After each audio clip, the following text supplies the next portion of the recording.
నమస్తే, నేను మూల శ్రీనివాస్. న్యూస్ 360 స్పెషల్ డిబేట్కు స్వాగతం. తెలంగాణ మాజీ సీఎం బీఆర్ఎస్ అధినేత కేసీఆర్కు న్యాయస్థానం మరొకసారి నోటీసులు జారీ చేయబడ్డాయి. ఇక దీంట్లో తెలంగాణ రాష్ట్ర వ్యాప్తంగా బీఆర్ఎస్లో కొంత గందరగోళం అయితే కనిపిస్తోంది. అయితే మేడిగడ్డ బ్యారేజీ డ్యామేజ్ వ్యవహారంలో భూపాల్పల్లి ప్రిన్సిపల్ సెషన్స్ కోర్టు మాజీ ముఖ్యమంత్రి కేసీఆర్కు మాజీ మంత్రి హరీష్ రావులతో సహా మొత్తం 8 మందికి నోటీసులు జారీ చేసింది.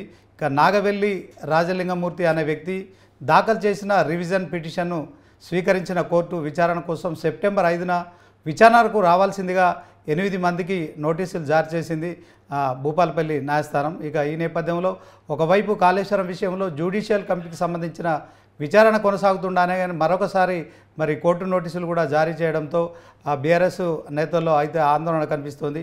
ఇక ఇదే అంశానికి సంబంధించి ఈరోజు స్పెషల్ డిబేట్. ఇక డిబేట్లో పాల్గొంటున్నారు ఇక అనలిస్టు కోటేశ్వరరావు గారు, అలాగే బీజేపీ సంబంధించిన నాయకులు, అలాగే న్యాయవాది బేతి మహేందర్ రెడ్డి, ఇక కాంగ్రెస్ పార్టీకి సంబంధించి ఎస్సీసీఎల్ కన్వీనర్ హెచ్ఆర్ మోహన్ గారు. Welcome sir. కోటేశ్వరరావు గారు, మొట్టమొదటగా మీతో ప్రారంభిద్దాం. ఇక మరి మొన్నటి వరకు కేసీఆర్ ఏదైతే విద్యుత్ కమిషన్కు సంబంధించిన నోటీసులు కూడా అందుకున్నారు, ఇప్పుడు తాజాగా మరొకసారి కోర్టు నోటీసులు రావడం, ఇట్లాంటివన్నీ ఎలా చూడొచ్చు అంటారు సార్? ఇప్పుడు కోర్టు నోటీసులు రావడం అనేటువంటిది సరే చూసాం అందరం. దానికి ఏ విధంగా రెస్పాండ్ అవుతారు అనేటువంటిది ఒక అంశం. రెండో వైపున దీని మీద జ్యుడిషియల్ విచారణ కూడా జరుగుతూ ఉంది. ఈ జ్యుడిషియల్ విచారణలో చెప్పాల్సినటువంటి అంశాలు జ్యుడిషియల్ విచారణ కమిషన్ ముందు కూడా ఆయన హాజరవుతారా లేదా అనేటువంటిది తెలియదు. అదేవిధంగా ఈ కోర్టుకు కూడా హాజరవుతారా, లేకపోయేట్లయితే తన అనారోగ్యం సాగు చూపి ఎట్లాగైతే ఇప్పుడు అసెంబ్లీ సమావేశాలకి గైర్హాజరవుతున్నారో అదేవిధంగా చట్టంలో ఉన్నటువంటి అవకాశాలను ఉపయోగించుకొని కోర్టుకు కూడా రాకుండా అవాయిడ్ చేస్తారా అనేటువంటిది మనం చూడవచ్చు. ఒకవేళ కోర్టుకి హాజరైతే ఆ హాజరైనటువంటి దాని మీద అక్కడ జరిగేటువంటి విచారణలో ఆయన ఏం అడుగుతారు, ఏం చెప్తారు అనేటువంటిది ఆసక్తి కలిగించేటువంటి అంశం.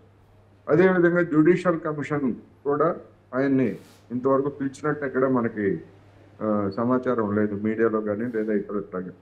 ఒకవేళ పిలిస్తే దానికి కూడా ఏ విధంగా ఒక కేసీఆరే కాదు, కేసీఆర్తో పాటు ఈ కేసులో ఉన్నటువంటి వాళ్ళని ఎవరినైనా కానీ జ్యుడిషియల్ కమిషన్ కూడా విచారణకి పిలవచ్చు. దానికి కూడా విధిగా హాజరు కావాల్సినటువంటి అవసరం ఉందనేది ఈ సందర్భంగా మనం గమనించాలి. అవుతారా, లేకపోయేట్లయితే చట్టంలో ఉన్నటువంటి అవకాశాలను ఉపయోగించుకొని అవాయిడ్ చేస్తారా అనేది ఇప్పుడు కేసీఆర్ ముందున్నటువంటి ప్రశ్న. Okay sir. ఇక మరి ఒకసారి ఎస్సీసీఎల్ సంబంధించి హెచ్ఆర్ మోహన్, కాంగ్రెస్ పార్టీకి సంబంధించి మోహన్ గారు ఎట్లా చూస్తారు? మొన్న విద్యుత్ కమిషన్ సంబంధించిన ఇష్యూలో మరి నోటీసులు పంపిన నేపథ్యంలో ఆయన సుప్రీంకోర్టు వరకు వెళ్ళారు. మరి ఇదంతా పొలిటికల్గా కొంత దుమారం రేపింది. మరొకసారి కూడా మరి కోర్టు నోటీసులు అందాయి. సో ఈ విషయంలో మరి దీన్ని ఎట్లా చూడొచ్చు అంటారు, చెప్పండి. అన్న, ముందుగా మీకు ప్రత్యేక వందనాలన్నా, అట్లాగే ప్యానల్లో ఉన్నటువంటి ప్రొఫెసర్ గారికి, ప్యానల్ వంటి తోటి నాయకులకు కూడా నా హృదయపూర్వక నమస్కారాలు. అయితే అన్న సీనన్న,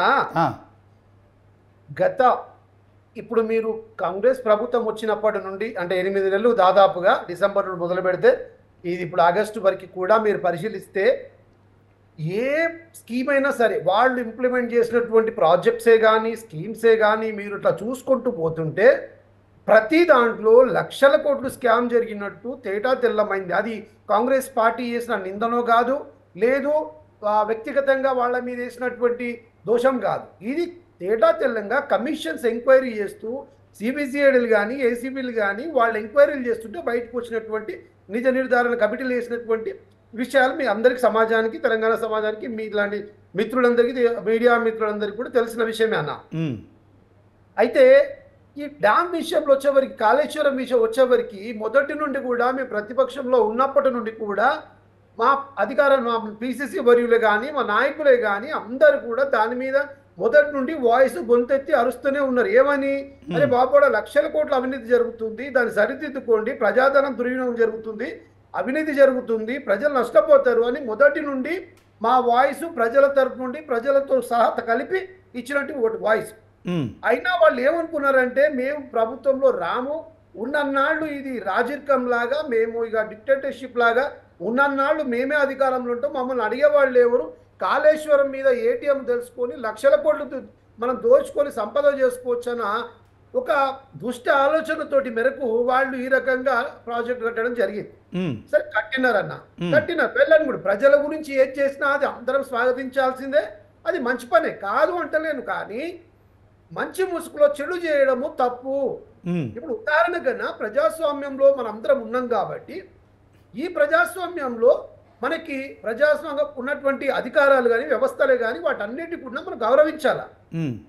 రాజ్యాంగబద్ధంగా ఉన్నటువంటి ఈ చట్టసభలే కానీ లేదు అంటే ఇప్పుడు న్యాయస్థానాలే కానీ వారు మీకు కోర్టుకి నుండి నోటీసులు ఇచ్చారు అంటే సరే మీరు దొంగనా కాదా దోషులా నిర్దోషులా అనేది కోర్టు తెల్ల చేస్తుంది, దానికి సమయం తీసుకుంటారు. కానీ మనం మీద ఆరోపణ వచ్చినప్పుడు దాన్ని మనం తప్పు చేయలేదన్నప్పుడు నిరారోపణ ఉన్నప్పుడు నిజంగా మీరు కడిగిన ముత్యంలాగా ఉన్నవాళ్ళైతే నోటీసులు వస్తే బాధ్యతగా పోతాం కదా సినన్న, భయం ఏముంది? నోటీసులు వచ్చిన వాళ్ళంతా దోషులని ఎక్కడ కూడా ఏ కోర్టు కూడా చెప్పలేదు కదా. నోటీసులు ఎందుకు పంపుతారు? అరే బాబు ఈ రకంగా మాకు అనుమానం ఎందుకు మీ మీద ఈ రకంగా ఆరోపణలు వచ్చినాయి, ఈ రకంగా ఫిర్యాదులు వచ్చినాయి, మీరు వచ్చి మీ వర్షం చెప్పుకోండి, మీ విధి విధానాలు ఏంది, మీరు చేసిరా లేదా, అది నిజంగా మీరు చేసినుంటే ఎందుకు చేసినా సెకండరీ, చేయకపోతే. అయితే ఈ రకంగా అన్న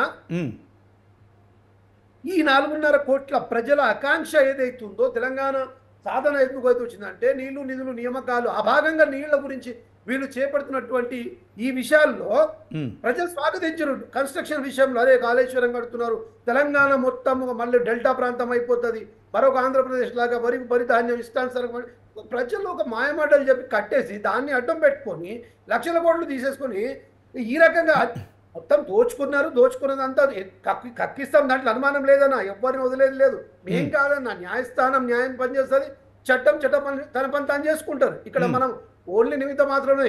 కానీ ఆయన కోర్టును కూడా ధిక్కరిస్తున్నారు అంటే ఆయన ఒక డిక్టేటర్షిప్ లాగా వినరానా, ఇంకా కోర్టు కూడా నన్ను ఏం చేయదు. మొన్న ఈ కరెంట్ విషయంలో విద్యుత్ విషయంలో జస్టిస్ సుదర్శన్ రెడ్డి గారి కమిషన్ కూడా నోటీసులు ఇస్తే దాన్ని బేఖాతరు చేసినారన్న. ఇప్పుడు కోర్టు నోటీసులు ఇచ్చినా కూడా నాకు సంబంధం లేదు అంటే నేనేమనుకుంటున్నానంటే ఈ మనలాగా ప్రజాస్వామ్యం భారతదేశంలో ఉన్నటువంటి తెలంగాణలో ఉన్నాడు అనుకుంటుండా, లేదు ఒక లాడెన్ లాగా సద్దాం హుస్సేన్ లాగా నేను మొత్తానికి నియంత్రణలు నన్ను అడిగట్టోడు లేడు హెచ్ఆర్ మోహన్ గారు ఒక విషయం అనుకుంటుండా అర్థం కావట్లేదు. మోహన్ గారు ఒక నిమిషం నేనేమంటున్నా, న్యాయస్థానం గొప్పది, చట్టాలు గొప్పవి, వారిని భారతదేశంలో ఉన్నటువంటి ప్రతి పౌరుడు గౌరవించాల్సిందే. అది మోడీ అయినా పర్వాలేదు, అది ఈవెన్ కేసీఆర్ గారైనా పర్వాలేదు, రేవంత్ రెడ్డి అన్న ముఖ్యమంత్రి వారైనా పర్వాలేదు, ఎవరైనా భారతదేశంలో ఉన్న వాటి ప్రతి పౌరులు దాన్ని గౌరవించాల్సిందే. దాన్ని గౌరవించలేదు అంటే నువ్వు దేశద్రోహిగా ప్రకటించబడతావు అన్నా. వాళ్ళకి ఏముంది, నేను ఫైనల్గా ఒక విషయం చెప్తానా మీకు, వాళ్ళ ఉద్దేశం ఏం చెప్పనా, నోటీసులు ఇస్తారన్న, ఒక నోటీసులు ఇచ్చినాక వాళ్ళు నెక్స్ట్ ప్రక్రియకు పోతారు, నెక్స్ట్ ప్రక్రియ పోయినాక వారెంట్ ఎట్లయినా ఇష్యూ చేస్తారన్న 1 or 2 నోటీసుల తర్వాత పట్టుకరండి అంటారు. అప్పుడు ఏమవుతుంది, దాన్ని అడ్డం పెట్టుకొని మళ్ళీ సింపథైజ్ చేసుకొని మళ్ళీ ప్రజల్లోకి వెళ్ళొచ్చు కదా నా ఒక దుర్మార్గమైన ఆలోచనలు కలిగి ఉన్నాడేమో నేను అనుకుంటున్నాను. ఓకే, ఒక్క నిమిషం మన న్యాయవాదికం బీజేపీకి సంబంధించిన రాష్ట్ర నాయకులు బేతి మహేందర్ రెడ్డి ఉన్నారు. బేతి మహేందర్ రెడ్డి గారు చెప్పండి, మొన్న విద్యుత్ కమిషన్ చైర్మన్ ముందు విచారణకు రావాలని నోటీస్ పంపించిన నేపథ్యంలో మరి కేసీఆర్ దానికి సంబంధించి చూసాం మనం, ఆ కమిషన్ చైర్మన్ను రాజీనామా చేయమనడం కావచ్చు, తర్వాత ఆ ఇష్యూపై ఆయన సుప్రీంకోర్టుకి వెళ్ళడం కావచ్చు, తర్వాత ఆ ఇష్యూలో మరి ఆ చైర్మన్ పదవికి రాజీనామా చేయాల్సిన పరిస్థితి వచ్చింది. మరి తాజాగా కోర్టు నోటీసులు కూడా కేసీఆర్కు మరొకసారి పంపడం జరిగింది. ఈ నేపథ్యంలో మరి కేసీఆర్ హాజరవుతారా, కోర్టులను గౌరవిస్తారా, లేని పక్షంలో చట్టంలో ఎలా ఉంటుంది వాస్తవానికి? మరి దీంట్లో తెలంగాణలో కాంగ్రెస్ ప్రభుత్వం ఉంది, మరి అలాగే ఇక మరి కేసీఆర్ అవినీతి చేశారని ప్రతిపక్షంలో ఉన్నప్పుడు మరి గగ్గోలు పెట్టిన నాయకులు ఇప్పుడు మంత్రులయ్యారు, తర్వాత మరి రేవంత్ రెడ్డి కూడా ప్రతిపక్ష నాయకుడిగా ఉండే సీఎం అయ్యారు. సో ఈ విషయంలో ఎలా ఉండబోతుంది అంటారు, చెప్పండి. మొట్టమొదటిగా మన ఇవాళ కేసీఆర్ విషయానికి రావాల్సిందే అని ఒక శీర్షికతో ఈ రోజు మనం డిబేట్ పెట్టుకుంటున్నాం. అవును, ఇక్కడ ఏమైందంటే ఉమ్, రాజలింగం గారు మొట్టమొదటిగా అక్కడ భూపాల్ పోలీస్ సంబంధిత మేడిగడ్డ ఏదైతే ప్రాంతం ఉందో మేడిగడ్డ డ్యామేజ్ ఏదైతే జరిగిందో ఉమ్, ఆ ప్రాంతంలో ఒక పోలీస్ స్టేషన్లో ఫిర్యాదు చేయడం జరిగింది. ఉమ్, ఫిర్యాదు చేస్తే పోలీసు వాళ్ళు ఎక్కడైతే ఆ విచారణ ఏదైతే ఉందో ఆయన ఫిర్యాదును పట్టించుకోలేదు. ఉమ్, పట్టించుకోకపోవడంతో అతను ఏం చేసిందంటే అక్కడ భూపాలపల్లికి సంబంధించిన కోర్టులో పిటిషన్ వేయడం జరిగింది. ఉమ్, కోర్టు కూడా అక్కడ పరిశీలించకుంటే అతను హైకోర్టు పోవడం జరిగింది. ఉమ్, హైకోర్టుకి వెళ్ళినాక హైకోర్టు ఒక డైరెక్షన్ తోని మళ్ళీ ఇవాళ మా హైకోర్టు ఏం చేసింది, మళ్ళీ కింది కోర్టుకు డైరెక్షన్ ఇచ్చింది. ఉమ్, ఆ డైరెక్షన్ లో బాగానే ఇవాళ కేసీఆర్ కు నోటీస్ అనేది మనం ఇంటర్నేషనల్ మీడియాలో చూస్తా ఉన్నాం. అవును. ఇదంతా మనకు జరుగుతున్న తతంగం ఇదంతా. ఉమ్, నేను ఒకటే విషయం అనుకుంటున్నాను, ఉమ్, గతంలో కేసీఆర్ కూడా ఏదైతే టిఆర్ఎస్ పార్టీ ఆఫీస్ కు ఏదైతే కొనుగోలు విషయంలో ఏదైతే ఉందో అంటే తక్కువ రేటుకు భూమి కొనుగోలు విషయంలో కూడా హైకోర్టు నోటీసులు ఇవ్వడం జరిగింది. ఉమ్, దాదాపు ఒక 2-3 సంవత్సరాల క్రితం అనుకుంటాది, నేను న్యూస్ లో చూడడం జరిగింది. అది ఇది వాళ్ళు పార్టీ ఆఫీసులకు తక్కువ 100 రూపాయలకే పార్టీ ఆఫీస్ కు జాగా తీసుకుంటారని చెప్పేసి హైకోర్టు సీరియస్ అయ్యి నోటీసులు జారీ చేయడం జరిగింది. ఉమ్, అది అక్కడే పోయింది. అది ఇంతవరకు దాని గురించి ఊసేయలేదు, చర్చ లేదు అక్కడ కూడా. కనీసం కోర్టు కూడా మరి ఆ విషయంలో ఎందుకు మరి తాత్సారం చేస్తుందో తెలియట్లేదు. మరి ఆ కేసు కూడా మళ్ళీ ఎందుకు బెంచ్ మీదకి రావటం కూడా నాకు అర్థం కావట్లేదు. ఒకటి. తర్వాత ఫోన్ ట్యాపింగ్ విషయం. ఫోన్ ట్యాపింగ్ విషయంలో డైరెక్ట్ వాళ్ళు నిందితులు ఎవరైతే ఉన్నారో, ఇప్పుడు జైల్లో ఉన్న నిందితులు కానీ విదేశాల్లో నిందితులు కానీ ఎవరైతే ఉన్నారో ఆరోపణలు ఎదుర్కొంటున్న వ్యక్తులు ఇండైరెక్ట్ గా కేసీఆర్ పేరు చెప్పడం జరిగింది. ప్రభుత్వ సలహా మేరకే మేము ఫోన్ ట్యాపింగ్ చేయడం జరిగిందని చెప్పేసి. ప్రభుత్వం అంటే ఎవరి సలహా? కేసీఆర్ గారి యొక్క ఆదేశాలతో. మరి కేసీఆర్ ఏం చెప్పడం జరిగింది, నేను సమాచారం సేకరించుకుంటాను తప్పించి వాళ్ళు ఫోన్ ట్యాపింగ్ చేస్తారా ఏం చేస్తారా నాకేందని వ్యంగ్యంగా మాట్లాడడం జరిగింది ఒక మీడియా సమావేశంలో. అదొక విషయం. అంటే ఫోన్ ట్యాపింగ్ విషయంలో కూడా కేసీఆర్ గారు నిర్లక్ష్యంగా సమాధానం చెప్పడం జరిగింది. ఆ విషయంలో కేసీఆర్ గారి పాత్ర ఉందనే విషయం ప్రజలకు తెలుసు, ఇతర ప్రతిపక్ష పార్టీల నాయకులకు, ఇప్పుడున్న అధికార పార్టీ కూడా తెలుసు ఈ విషయం. అది పక్క పెడదాం. ఇప్పుడు విద్యుత్ కొనుగోలు విషయం. విద్యుత్ కొనుగోలు విషయంలో కూడా ఇక్కడ జస్టిస్ నరసింహారెడ్డి గారిని కమిషన్ వేయడం జరిగింది, విద్యుత్ కమిషన్ వేయడం జరిగింది. చైర్మన్ ఆ విషయంలో కూడా కేసీఆర్ గారికి నోటీసులు ఇవ్వడం జరిగింది. అతను ఆ నోటీసులు ఏవైతే ఉందో హైకోర్టుకు సుప్రీంకోర్టుకు వెళ్ళి విద్యుత్ కమిషన్ నే తీసేయాలని చెప్పేసి, విద్యుత్ రద్దు చేయాలని చెప్పేసి సుప్రీంకోర్టుకు వెళ్ళడం జరిగింది. దానికన్నా బిఫోర్ ఈయన ప్రజలు తప్పుదారు పట్టిస్తున్నారు, ఇక ప్రభుత్వం తప్పుదారు పట్టిస్తున్నాడు అని చెప్పేసి జస్టిస్ నరసింహారెడ్డి గారు ఆ కేసుకు సంబంధించిన కానీ ఈ రకంగా మీడియా సమావేశం పెట్టడం జరిగింది. మీడియా సమావేశం పెడితే ఇవాళ సుప్రీంకోర్టు ఏం చేసి మీడియా సమావేశం పెట్టిన తప్పు పడుతూ ఇవాళ జస్టిస్ నరసింహారెడ్డి గారు వారే విరమించుకోవడం జరిగింది విద్యుత్ కమిషన్ విచారణ కమిటీగా. అంటే ఈ రకంగా అంటే ఇవాళ సుప్రీంకోర్టులో విద్యుత్ కమిషన్ రద్దు చేయాలని చెప్పి పిటిషన్ పెండింగ్ ఉంది, ఫోన్ ట్యాపింగ్ విషయంలో విచారణ పెండింగ్ ఉంది. ఇవాళ భూపాలపల్లి కోర్టు ఇచ్చిన ఏదైతే నోటీస్ ఉందో అది కూడా పెండింగ్ ఉంటుంది. ఇవాళ భూపాల్ కోర్టు ఇచ్చిన దాని విషయంలో మళ్ళీ హైకోర్టు పోతాడు, హైకోర్టు నుంచి మళ్ళీ సుప్రీంకోర్టు పోతాడు. ఇది సంవత్సరాలు పడతా ఉంటది. మళ్ళీ ఇళ్ళకెళ్ళి మళ్ళీ 5 సంవత్సరాలు గడిచిపోతుంది. ఈ విషయంలో నేను ఎప్పుడే తెలుసుకున్నాను, అసలు కోర్టు ఏదైతే ఉందో ఈ నోటీసులు జారీ చేసినాక ఒక సామాన్యులకు నోటీసులు జారీ చేస్తే వెంటనే కోర్టుకు అటెండ్ అవుతున్నారు సామాన్య పర్సన్స్, కామన్ పర్సన్. మరి ఇతర పెద్ద నాయకుల విషయంలో మాజీ ముఖ్యమంత్రులు కానీ కేంద్ర మంత్రులు కానీ ఎవరైనా పెద్ద బిగ్ షాట్స్ ఎవరైతే ఉంటారో బడ వ్యాపారవేత్త, ఇప్పుడు మీరు చూశారు కింగ్ ఫిషర్ విజయమాల్య గారి కేసు చూసడం జరిగింది. ఆయన ఇప్పటికూ రాలేదు, ఇంతవరకు రాలేదు. అక్కడనే లండన్ లో ఎక్కడ ఉంటాడు, విదేశాల్లో ఉన్నాడు. అంటే విదేశాలకు పోతే కూడా తెప్పించే ప్రయత్నం కూడా చేసే ప్రయత్నం ప్రభుత్వాలు చేయట్లేదు, కోర్టు చేయట్లేదు, కోర్టు డైరెక్షన్ తో ప్రభుత్వాలు చేయట్లేదు. అంటే నేనేమంటా అంటే నిర్వీర్యం అయిపోయింది, వ్యవస్థ మొత్తం నిర్వీర్యం అయిపోయింది. ఆ నిర్వీర్యం కావడం వల్లనే ఇట్లాంటి వ్యక్తులు కేసీఆర్ లాంటి వ్యక్తులు తప్పించుకోవడం జరుగుతూ ఉండేది. అంటే ఒక న్యాయవాదిగా మీరు ఏం చెప్పదలుచుకున్నారు మహేందర్ రెడ్డి గారు? న్యాయవాదిగా మీరు ఏం చెప్పదలుచుకున్నారు? సామాన్యులకు ఒక రకమైన చట్టాలు ఉన్నాయి, తర్వాత విఐపీలకు చట్టాలు ఉన్నాయంటారా? జరుగుతూ ఉన్నాయి. ఎందుకంటే ఇవాళ నేను కొన్ని ఇష్యూల మీద కరీంనగర్లో కొట్టడం జరిగింది. ఎవరి మీద కొట్టడం జరిగింది? ఈ గత ప్రభుత్వాలు ఉన్న పెద్ద నాయకుల మీద కొట్టడం జరిగింది. ఏం చేసిరు? గత ప్రభుత్వం అండదండలతో పోలీసు వాళ్ళు నా మీద కేసు పెట్టడం జరిగింది. అంటే ఒక సామాన్య వ్యక్తిని కదా, సామాన్య వ్యక్తుల మీద కేసులు పెడతారు. ఇప్పుడు పెద్ద వ్యక్తుల మీద కేసులు తాత్సారం అవుతుంది. పోలీసు వ్యవస్థ కానీ ఇంకే వ్యవస్థ కానీ అంటే విచారణ సంస్థలు ఏవైతే ఉన్నాయో ఇది ఆచితూచి అడుగులేస్తారు. అదే కామన్ మ్యాన్ విషయంలో ఆచితూచి అడుగు వేయరు. అంటే ఈ విషయం అంటే ఇప్పుడు మన డిబేట్ లో ఉన్న వ్యక్తులు కూడా ఈ విషయం తెలుసు. మన ఎస్ఎస్ఎల్ వారికి కూడా కానీ కోటేశ్వరరావు గారికి ఈ విషయాలు తెలుసు. ఎందుకంటే అసలు చట్టాలను అమలు పరిచిన ఏదైతే మన రాజ్యాంగం మీద ప్రమాణం చేసి వీళ్ళు ఎమ్మెల్యేలుగా గెలుస్తారు. మరి రాజ్యాంగం ప్రమాణం చేసి రాజ్యాంగంలో ఒక భాగం చట్టం అనేది. మరి చట్టాలను గౌరవించాల్సిన నాయకులు ఏదైతే ఉందో చట్టంలోకి తప్పించుకోవడానికి అనేక మార్గాలు వెతుకుతా ఉన్నారు. ఆ మార్గాల్లో వాళ్ళు సక్సెస్ అంటే కొద్ది కాలం సక్సెస్ అవుతున్నారు. తర్వాత భవిష్యత్తులో ఏం జరుగుతుందో తర్వాత విషయం. కానీ వాళ్ళైతే వాళ్ళ ప్రభుత్వం వచ్చాక మళ్ళా కేసును పెండింగ్ పెడతా ఉంటారు, మళ్ళీ 5 సంవత్సరాలు పెండింగ్ పెడతారు. ఇవాళ రేవంత్ రెడ్డి గారి మీద ఏది మన ఓటుకు నోటు కేసు ఉంది, ఏమైందండి? అట్లనే పెండింగ్ ఉంది. అంటే సామాన్యులకు ఒక రకమైన న్యాయం జరుగుతా ఉన్నది, అదే ఈ పెద్ద పెద్ద నాయకులకు ఒక రకమైన న్యాయం జరుగుతుందని చెప్పేసి నేను భావిస్తాను. అంటే చట్టంలో ఆ రకంగా వెసులుబాటు ఉంది కదండి. ఇప్పుడు మనం కోటేశ్వరరావు గారితో మాట్లాడదాం. కోటేశ్వరరావు గారు చెప్పండి, ఇప్పుడు నా బేతి మహేందర్ రెడ్డి న్యాయవాది చెప్తున్నారు, మరి ఖచ్చితంగా చట్టంలో విఐపీలు దాంట్లో ఉన్న వెసులుబాటును ఉపయోగించుకుంటున్నారు. వాళ్ళు మరి ఏదైతే ఎమ్మెల్యేలుగా మంత్రులుగా ప్రమాణ స్వీకారం చేసిన ఏదైతే దాన్ని పాటించడం లేదంటున్నారు. ఇప్పటికే మరి తెలంగాణలో కాంగ్రెస్ ప్రభుత్వం వచ్చి 8 నెలలు అవుతుంది. మరి గతంలో ప్రతిపక్షంలో ఉన్నప్పుడు చాలా ఆరోపణలు చేశారు. కాళేశ్వరం ఇష్యూ కావచ్చు, తర్వాత ఈ మధ్య కాలంలో ఫోన్ ట్యాపింగ్ ఇష్యూ కావచ్చు, ఇలా అనేక విద్యుత్ కమిషన్కి సంబంధించిన ఇష్యూలో కావచ్చు. సో ఆరోపణలు మాత్రమే వస్తున్నాయి. మరి కాంగ్రెస్ పార్టీ అధికారంలో ఉంది, మరి ఆరోపణలు చేసి ప్రభుత్వంలో ఉన్నప్పుడు ఈ విచారణ విషయంలో మరి ఎలా ముందుకు వెళ్ళాలంటారు? వాస్తవానికి జనాలకు ఎలాంటి మెసేజ్ పోతుంది సార్, చెప్పండి. ఇప్పుడు మామూలు సాధారణ వ్యక్తులు ఏదైనా కేసులు దాఖలు చేసినప్పుడు, అంటే ఇప్పుడు మనం దాఖలు చేసినటువంటి వాళ్ళు అవసరమైన సమయాల్లో కోర్టులకి విచారణకి హాజరు కాకపోయేట్లయితే ఆ కేసులను కొట్టేస్తున్నారు. అది న్యాయ ప్రక్రియలో ఉన్నటువంటి అని చెప్తున్నారు.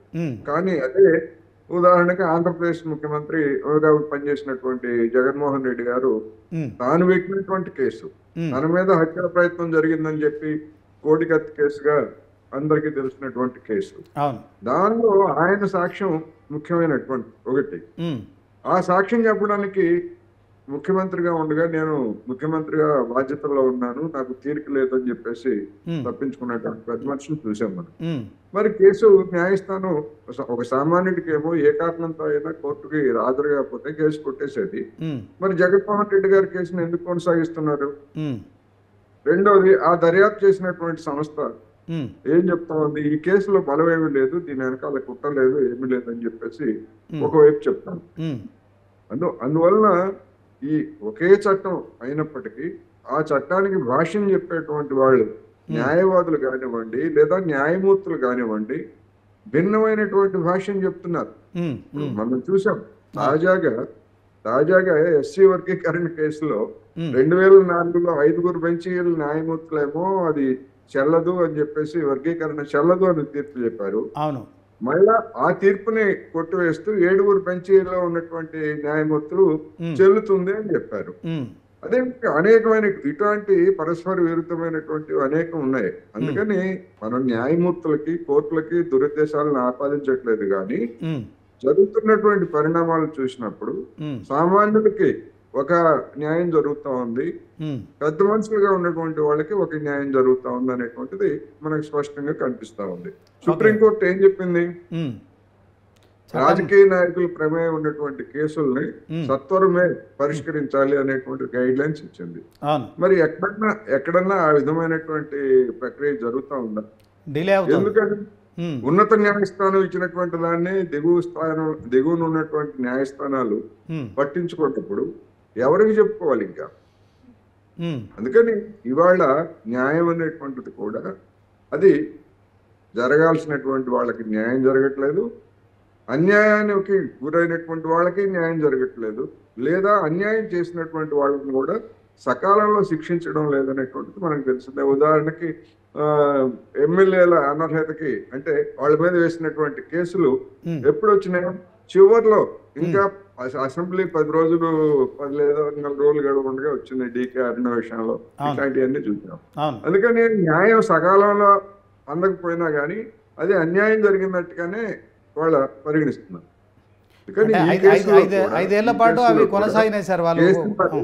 కేసీఆర్ చట్టంలో ఉన్నటువంటి లోపాలనండి లేదా వెసులుబాటు అనండి వాటిని ఉపయోగించుకోవడానికే గరిష్టంగా చూస్తారు, అవాయిడ్ చేయడానికి గరిష్టంగా చూస్తారు. అందువలన ఏం జరుగుతుంది ఏమిటనేటువంటిది ఆసక్తి కలిగిస్తున్నటువంటి అంశం. మనం కేసీఆర్ కి దురుద్దేశాలను ఆపాదించక్కర్లేదు, లేదా చట్టానికి కోర్టులకి కమిషన్లకు కూడా దురుద్దేశం ఆపాదించాల్సిన పని లేదు.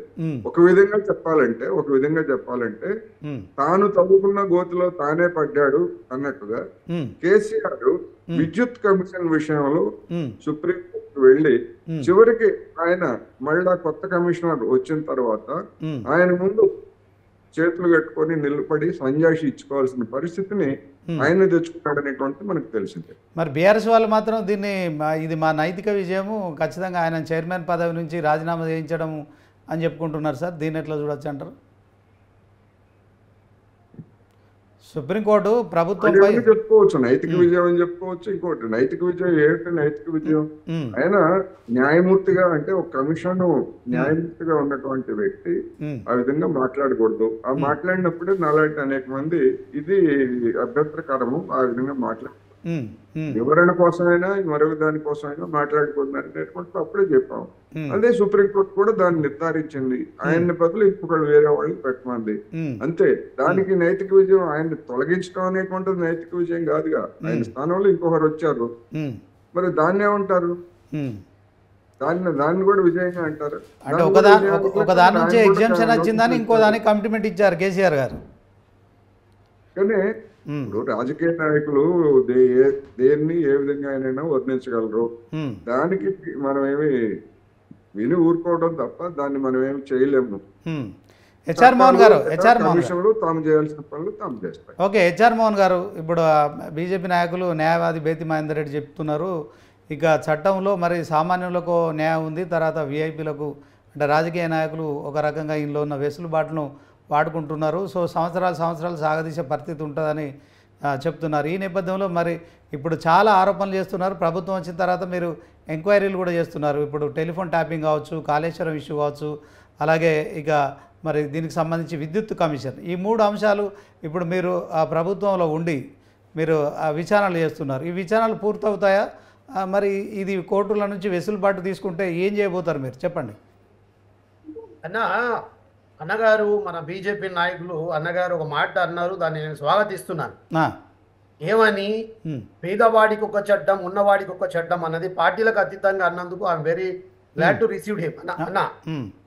రెండవది, గత 10 సంవత్సరాలుగా కేంద్రంలో ఉన్నటువంటి భారతీయ జనతా పార్టీ నరేంద్ర మోడీ గారి నాయకత్వంలో 10 ఏళ్లుగా ప్రభుత్వం ఉందన్నారు భారతదేశంలో, కేంద్రంలో.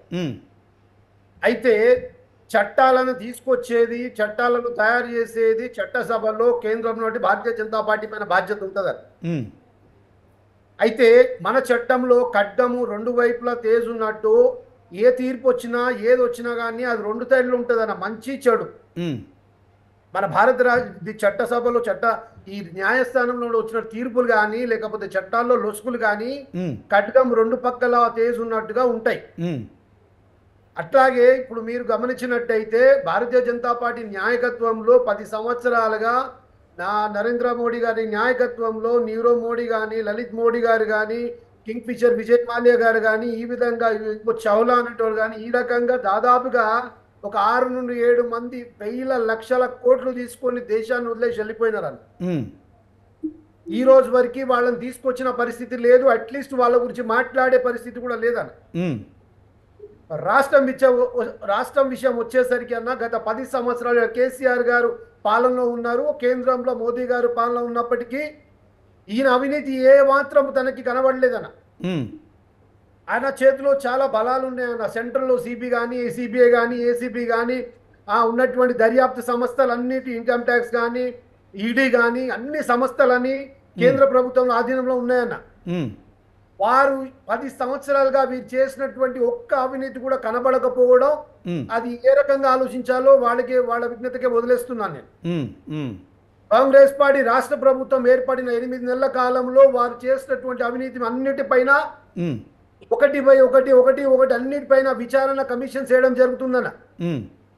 10 సంవత్సరాల కాల పరిమితంలో కేంద్ర ప్రభుత్వం చేయలేంది. 8 నెలల రాష్ట్ర ప్రభుత్వం రేవంత్ రెడ్డి గారి, ముఖ్యమంత్రి గౌరవనీయులు రేవంత్ రెడ్డి గారి ఆధ్వర్యంలో, వారి నాయకత్వంలో 8 నెలల్లో అనేకమైన కమిషన్స్, దాదాపుగా మీరు విద్యుత్ విషయమే తీసుకోండి, కాళేశ్వరం తీసుకోండి, గొర్రెల విషయమే తీసుకోండి, ఈ రకంగా చూసుకుంటూ పోతే అది ఫోన్ ట్యాపింగే తీసుకోండి, ఇట్లా తీసుకుంటూ పోతే ఎన్నో స్కీమ్ల మీద, స్కామ్ల మీద కమిషన్స్ వేస్తూ వారిని ఎక్కడికి వెళ్ళి ప్రజాధనం దుర్వినియోగమైంది కాబట్టి, ప్రజాస్వామ్యం దోచుకున్నారు కాబట్టి ఎట్టి పరిస్థితుల్లో వాడు తీయాలన్న ఆశయం కలిగి, ఆకాంక్ష కలిగి, ఖచ్చితంగా ఆయన ఒక తెలంగాణ 4 కోట్ల ప్రజల ఆస్తిని తీసి ప్రజలకు పంచాలన్న ఆశయం కలిగినటువంటి ముఖ్యమంత్రి రేవంత్ రెడ్డి గారు, వారికి నిజంగా ధన్యవాదాలు, అభినందనలు తెలుపుతూ, ఈ 8 నెలల కాలంలో ప్రజలు గమనిస్తున్నారు.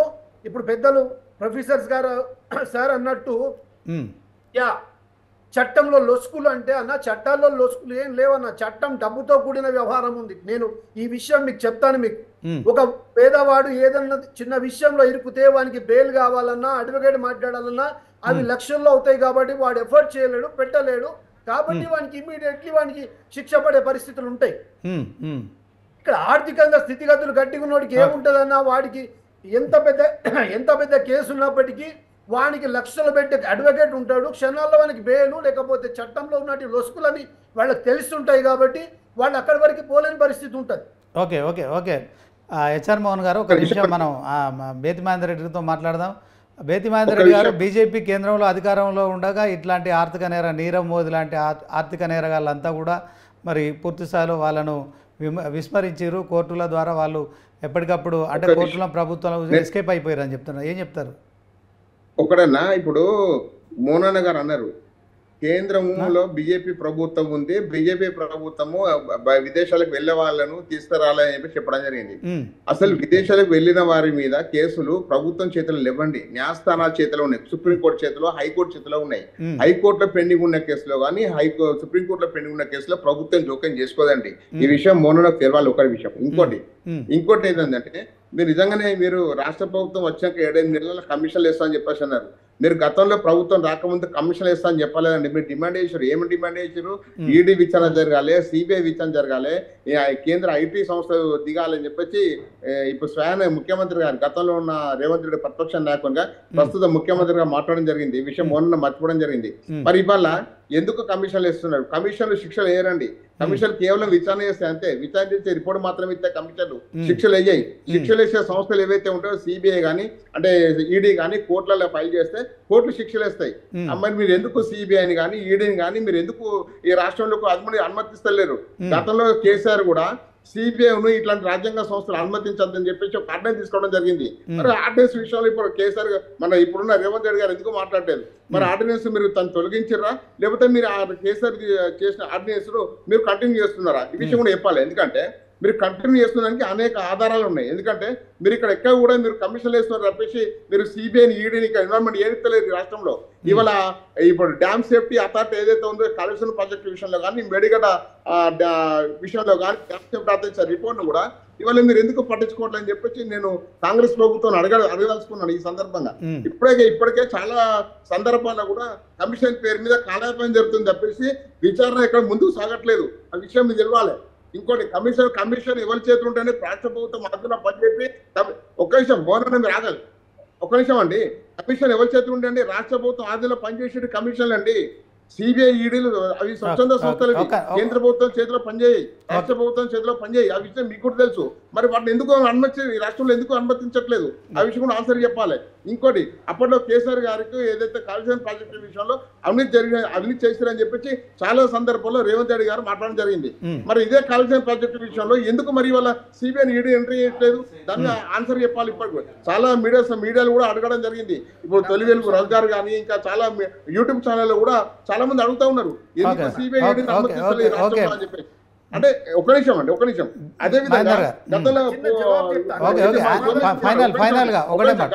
గత ప్రభుత్వ ప్రధాన కార్యదర్శి సోమేష్ కుమార్ గారు వారి మీద హైకోర్టులో చాలా కంటెంప్ట్ కోర్టు దిక్కని పిటిషన్లు అండి. ఒక్కడు కూడా ఇంతవరకు రాలేదు. గతంలో పోస్టింగ్లు ఇవ్వనందుకు పోస్టింగ్లు ఇవ్వకుండానే జీతాలు ఇస్తారని చెప్పేసి కూడా హైకోర్టు సీరియస్ అయింది సోమేష్ కుమార్ మీద. అంటే ఇవన్నీ కూడా అంటే కోర్టులు సీరియస్ అయినా కానీ ప్రభుత్వాలు పట్టించుకోవట్లేదు. అందుకే నేను ఏమంటున్నా అంటే రాష్ట్ర ప్రభుత్వం చిత్తశుద్ధి ఉంటే మీరు ఆ విచారణ కమిషన్ రద్దు చేసి రాజ్యాంగ సంస్థలకు అప్పచెప్పండి. విచారణ కమిషన్లు మీ చేతిలో పనిచేసే కమిషన్లు ఇవన్నీ కూడా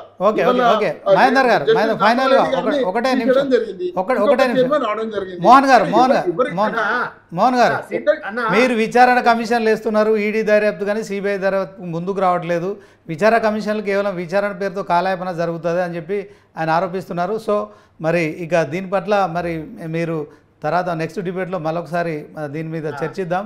సో ఇది డిబేట్లో పాల్గొన్న కోటేశ్వరరావు గారికి, మహేందర్ గారికి, అలాగే హెచ్ఆర్ మోహన్ గారికి స్పెషల్ థ్యాంక్స్. సో ఇది ఇవాల్టి స్పెషల్ డిబేట్. చూస్తూనే ఉండండి News 360, నిజం ఆలోచన మారుస్తుంది.